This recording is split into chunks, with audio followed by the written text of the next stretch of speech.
It is midnight on December 2nd, 1984.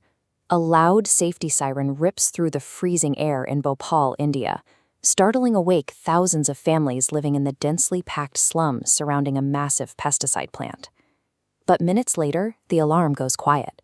Plant operators have intentionally switched it off. Believing the danger has passed, residents go back to sleep. They have no idea that 40 tons of a highly toxic, invisible chemical is actively escaping the factory's boundaries. When we look at how this deadly cloud engulfed a sleeping city, we find a paper trail of deliberately ignored safety protocols. The events of that night were a calculated disaster waiting to happen.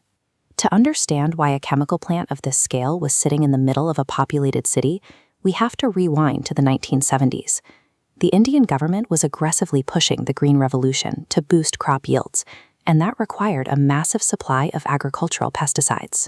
An American chemical titan, the Union Carbide Corporation, stepped in to meet that demand. They formed an Indian subsidiary and chose Bhopal for their new, sprawling manufacturing hub.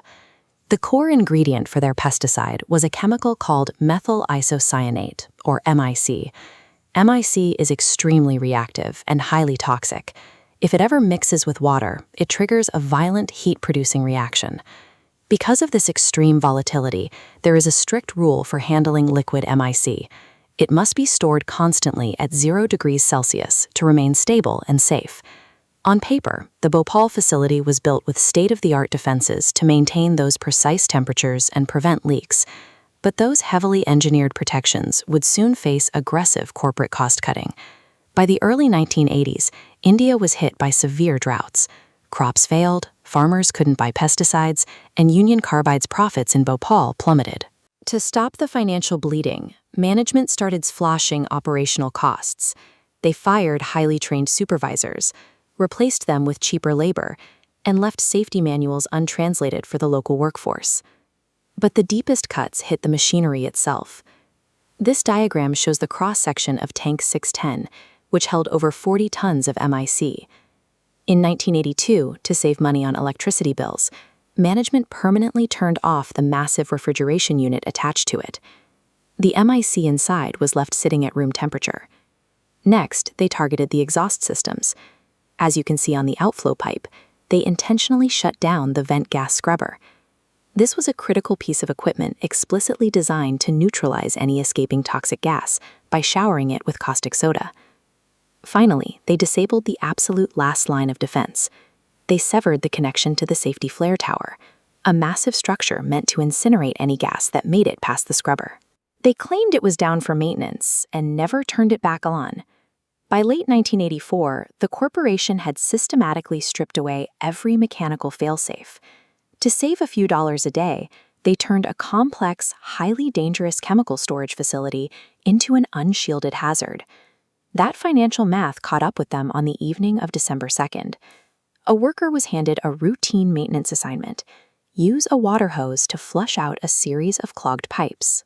Standard procedure required the insertion of a slip blind, a solid metal safety plate that blocks water from backing up into the chemical tanks. But with the experienced supervisors gone, no one told the worker to install it. As the hose ran, water bypassed several leaky, poorly maintained valves and poured directly into Tank 610. Inside, the water mixed with the 40 tons of unrefrigerated MIC, triggering an immediate runaway chemical reaction.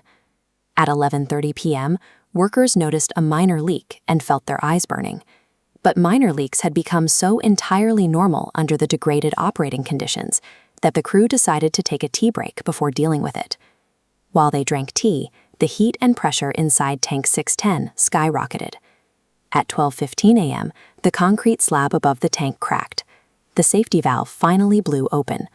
With defenses disabled, a geyser of thick, lethal gas blasted directly into the night sky. A single everyday maintenance error caused an industrial catastrophe because every single system engineered to contain it had been traded away for a slightly better bottom line. The heavy MIC vapor sank toward the ground and drifted on the wind directly into the fragile, crowded slums built against the factory walls. People woke up choking, their eyes burning. Panic set in as families threw open their doors and sprinted into the streets, unknowingly forcing themselves to inhale even deeper breaths of the poison. Local hospitals instantly collapsed under the weight of the disaster. Thousands of dying residents flooded the corridors, desperately gasping for air. Doctors tried to administer treatments, but they were flying blind.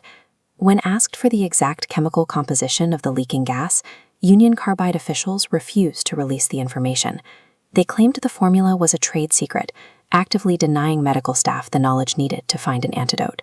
The official government narrative quickly stated that roughly 3,000 people died that night. However, independent estimates gathered from shroud cellars and burial sites revealed that over 8,000 people were killed in the first few days alone. Over the next few decades, the exposure to that chemical cloud pushed the death toll past 20,000. Even today, children born in the affected areas suffer from severe birth defects and lifelong neurological trauma. The Union Carbide facility itself was simply abandoned. Today, it sits as a rusting skeleton, while thousands of tons of hazardous chemical waste are still seeping into the soil and poisoning the local groundwater. Warren Anderson, the CEO of Union Carbide, faced a very different outcome. He flew to India, was briefly placed under house arrest, paid a minor bail fee, and boarded a plane back to the United States. He successfully evaded trial and lived comfortably until his death. Eventually, the Union Carbide Corporation agreed to a $470 million legal settlement. When divided among the hundreds of thousands of surviving victims, the payout amounted to a few $100s per person. It barely covered a single week of their escalating medical bills. Decades later, the ruins of the plant remain standing. They act as a permanent, physical reminder of what happens when a massive corporation decides that human life is worth less than the cost of a